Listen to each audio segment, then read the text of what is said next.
It had been 3 years since my family had last gone on vacation to Florida. Something we did annually before the recession hit. And since we now had enough money, my parents decided, under the popular demand of my sister and I, that we go to Walt Disney World again. We were both teenagers, and our parents kind of saw this as a bit juvenile, but decided it would be fun anyway. I could not wait to finally go back, and neither could my sister. Being avid theme park goers as well, we were especially attracted to the creativity and the magic, as one would say, about the rides there. They never got old and had their share of nostalgia and excitement. However, there was one other reason I wanted to go. You normally associate Disney World with words such as excitement, fun, and happiness, and with these charismatics come counterbalances. After scrolling through OMG Facts one night, I came across a rather interesting fact. It was about an abandoned Walt Disney World water park. It was apparently named River Country. I was absolutely appalled by this, and since I had previously thought of Disney in a more idealistic and perfect way, the water park was directly on the shores of Bay Lake. Being that huge and a stagnant body of water adjudicated to the Magic Kingdom River, River Country was, and still is, on the same side as the theme park just mentioned, but right next to the resort called Walt Disney's Fort Wilderness Resort surrounding the water park. Surrounding the water park on the resort side is a large green wall with signs dotting it. The place opened in 1976 and used water from the Bay Lake in most of the park's attractions. It was very rustic and wilderness-based in design and contained artificial rocks that resembled those used on another attraction, Big Thunder Mountain Railroad. There was a dam present to keep chunks of the dirt and mud from getting into the water too, so guests did not have to worry about swimming in the artificial bog created by water from the lake. It was open for 25 years, closing its doors in 2001 and 2005. A statement released by Disney said that the park would be closed for good. So for about 11 years, River Country has been sitting abandoned. Nature is in its advanced stages of reclaiming the area, but the slides remain, and so do the artificial rocks in the small pond, now a swamp, that was used for swimming. Many urban explorers have infiltrated the area, jumping over the walls to get footage of the abandoned water park. One of the most controversial things about the park nowadays is why it closed, which is what I was destined to find out. I wanted to see some real footage of the area before it closed as well, since, from what I heard, it was very joyous and bustling with tourists compared to the ghost town status now today. I was without internet at the time, so about 2 days before we were planning to leave, I went to a local library which archived many old videos that people in the community had dug up in their attics and donated to the library to be part of some small historical society. Hoping that I might find some good footage, I asked the librarian if they had happened to carry any videos concerning family vacations. She nodded and brought me a small section containing many old VCR cassettes and a few DVDs. And, after that, about a half an hour of searching, I finally came across a cassette with the words, "The Old-Fashioned Swimming Hole."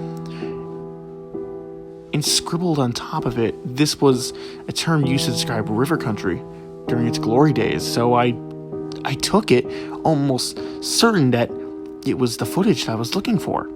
I asked the librarian if I could sign it out, but she told me that the historical videos had to stay in the library. I could, however, watch the video in a small conference room behind the front desk.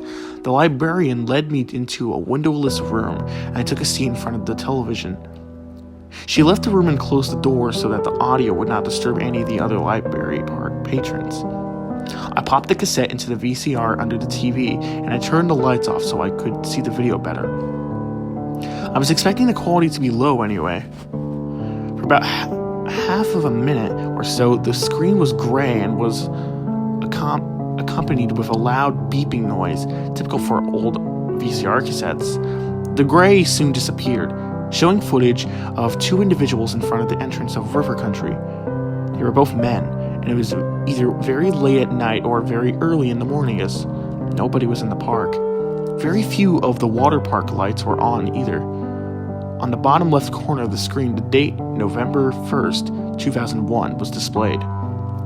This was significant because the water park closed for good the very next day on November 2nd. The two men were talking about how they had been denied entrance to the park in the morning since it had reached its guest capacity limit. They also stated that at only these hours of night could they get past this park security. The two walked up to a bigger water slides in the park, which led directly into a pond supplied by the green water of Bay Lake. Once they both got to the top of the slide, which was encircled by artificial orange rocks, one man prepared to slide down. The two laughed over what seemed to be an inside joke, and finally the cameraman ended up pushing his friend down.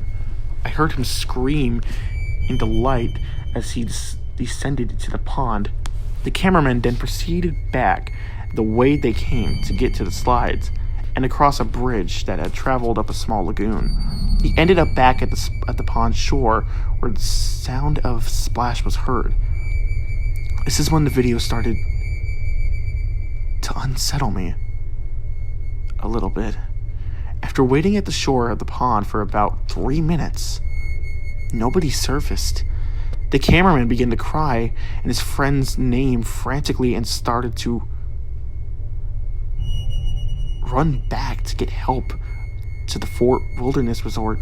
He stopped abruptly, though at what seemed to be the kiddie area, a small, shallow pond. On hearing a faint cough, he instantly turned around and saw a barely visible shadow about 10 feet behind him. Relieved, the cameraman started to approach his friend, glad that he was okay. But again, he abruptly halted. The friend's head was hanging down, and he slowly inched it up. The cameraman started to hyperventilate as the features of the other man's face began to show. Crimson, dry blood was caked around his mouth, and some was even dripping off his chin. He was missing all of his hair on his head as well, but one of the most disturbing parts of this image was that there were patches of skin missing that revealed parts of a man's skull and jawbone, and he was even missing his right eye, leaving an empty socket. I became really nauseous at the sight of this, to the point where I was swallowing my own vomit as fear started to settle on my body. As the last minutes of the film approached, the horrendous figure muttered something that sounded like, "There is no hope under the water." With that, the cameraman ran for his life, wheezing and panicking throughout this ordeal. I wanted to turn off the television and run myself, so I bolted to the door leading out of the room, and I reached the doorknob but paused. The television was giving off the sound of an old furnace found in the basement of a home, just in a softer tone. This tone, for some unknown reason, kept me from moving anywhere. I was just staring blankly at a television. The cameraman was still sprinting, but did not seem to be making any progress. He had ended up back to a large pond where the slide had dumped his friend. You could hear him sobbing softly, fearing for his life. Suddenly, the tape began to gradually slow down. As the man frantically looked from side to side, the audio volume, along with the furnace sound, went up as the video lagged.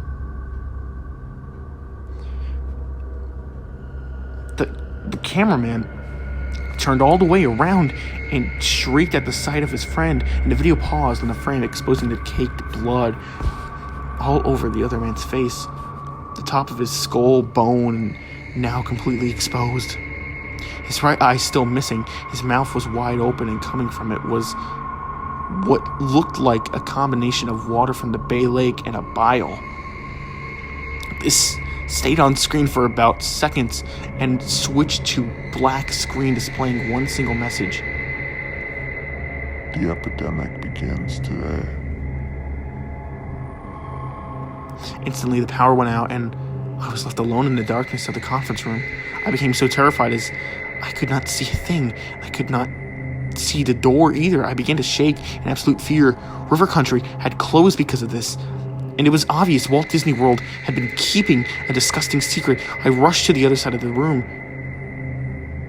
disoriented.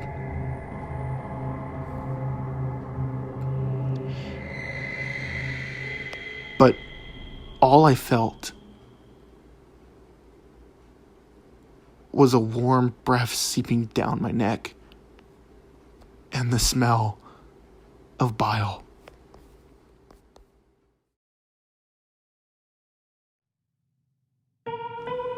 River Country is an actual abandoned water park that has been sitting dormanted in Walt Disney World for over a decade.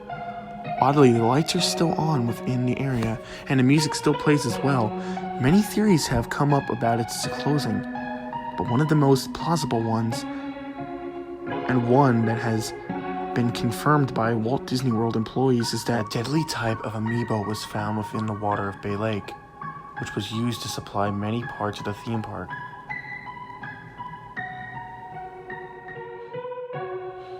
This amoeba can cause severe illness or death, so as a precautionary measure, Disney closed the park for good.